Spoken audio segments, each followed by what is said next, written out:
दोस्तों नमस्कार, मेरा नाम संजय मग्गू है और मौजूद है देश रोजाना के डिजिटल मीडिया प्लेटफॉर्म पर। आपके साथ चर्चा करने चला हूं मैं हरियाणा की राजनीति में, और हरियाणा की राजनीति में भी एक ऐसी राजनीति को लेकर कि जो 5 विधानसभा की सीटों को तो सीधे तौर पर प्रभावित करती है। और इसके साथ साथ मान लें इनकी 5 विधानसभा सीटों के साथ साथ लगभग 3 विधानसभा सीटें ऐसी और भी हैं कि जहां से वो राजनीति अगर चल पड़े तो फिर किसी पार्टी के पक्ष में एक हवा बना दे। मैं आपसे बात करने चला हूं मेवाती राजनीति को लेकर, और उस राजनीति को जिसे कि आजकल साधने में लगे हुए हैं इंडियन नेशनल लोकदल के नेता अभय सिंह चौटाला। मैंने आपको बताया कि वो राजनीति जो 5 सीटों को साधती है, तो आप मान लीजिए कि मेवाती राजनीति जो है वो हरियाणा के नूंह मेवात जिले के साथ साथ अगर चलें तो नूंह मेवात जिले की 3 विधानसभा सीटें, जिसके अंदर नूंह, पुनाना और फिरोजपुर झिरका आती हैं, जहां से कि इस समय तीनों विधायक कांग्रेस पार्टी के हैं। और उसके बाद चलें तो फिर साथ लगती 2 विधानसभा सीटें और सोहना विधानसभा सीट गुरुग्राम जिले की, जिसे कि सोहना तावड़ू के नाम से जाना जाता है, जो कभी अलग सोहना सीट हुआ करती थी, अलग तावड़ू सीट हुआ करती थी, मिलकर के सोहना और तावड़ू बनी। भले ही सोहना विधानसभा सीट से, जो कि पूरी तरह से मान लिया जाए तो परिसीमन होने के बाद 2009 में अस्तित्व में आई सोहना तावड़ू बनकर, भले ही वहां से कभी कोई मेव नेता विधायक तो नहीं बना, लेकिन मेव मतदाता वहां की राजनीति को प्रभावित पूरी तरह करते हैं।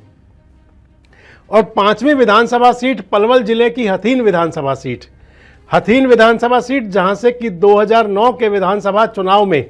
चौधरी जलेब खान निर्दलीय प्रत्याशी के रूप में चुनाव जीत करके भूपेंद्र सिंह हुड्डा की सरकार में संसदीय सचिव बने थे। और भले ही 2009 के बाद यानी कि 2014 और 2019 उन चुनावों के अंदर यहां से हिंदू नेता चुनाव जीते हों,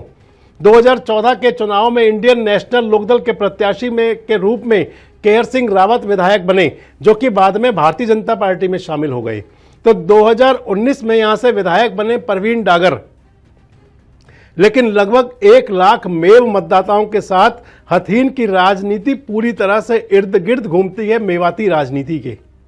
और मैंने आपसे कहा था कि उसके बाद 2-3 विधानसभा की सीटें ऐसी हैं जहां पर कि मेव मुस्लिम जो मतदाता हैं वो वहां की राजनीति को प्रभावित करता है। तो इसमें आप मान लीजिए कि फरीदाबाद जिले की एनआईटी विधानसभा सीट भी आ सकती है, जहां से कि इस समय नीरज शर्मा कांग्रेस के विधायक हैं। और अगर मान लिया जाए कि भले ही एनआईटी से भी कभी कोई मेव मुस्लिम नेता विधायक तो ना बना हो, लेकिन एनआईटी सीट पर भी 2009 में जहां शिवचरण शर्मा चुनाव जीते, 2014 के विधानसभा चुनाव में वहां से नगेंद्र भड़ाना विधायक बने इंडियन नेशनल लोकदल की टिकट पर, और अब 2019 में वहां से नीरज शर्मा, जो कि शिवचरण शर्मा जी के सुपुत्र ही हैं, वो विधायक बने कांग्रेस प्रत्याशी के रूप में।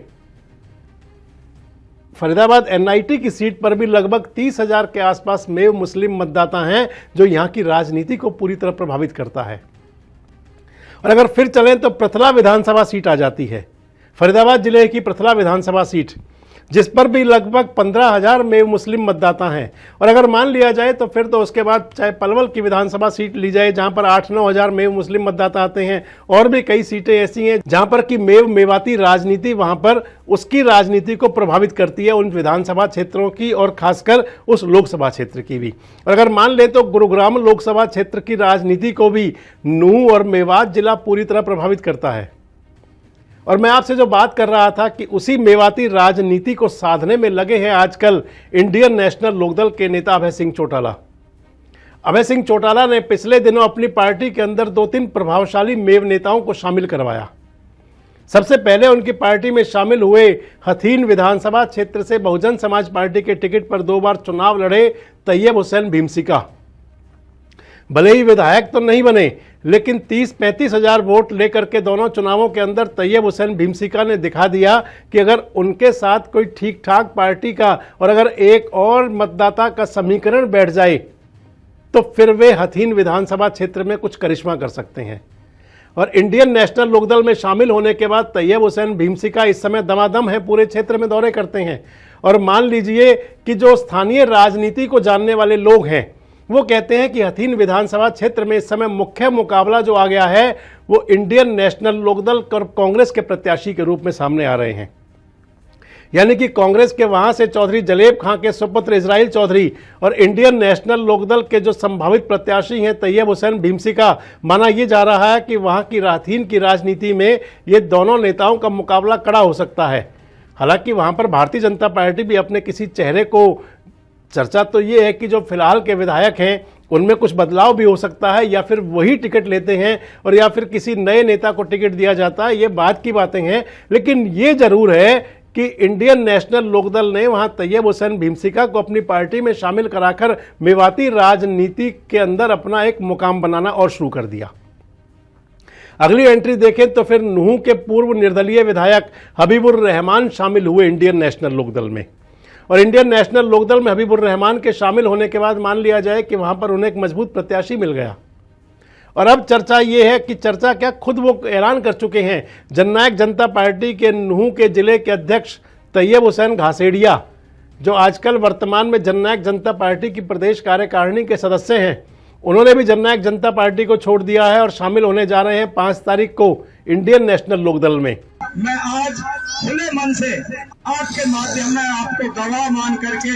जेजेपी पार्टी को छोड़ने की घोषणा करता हूं। और जो आपका मन है,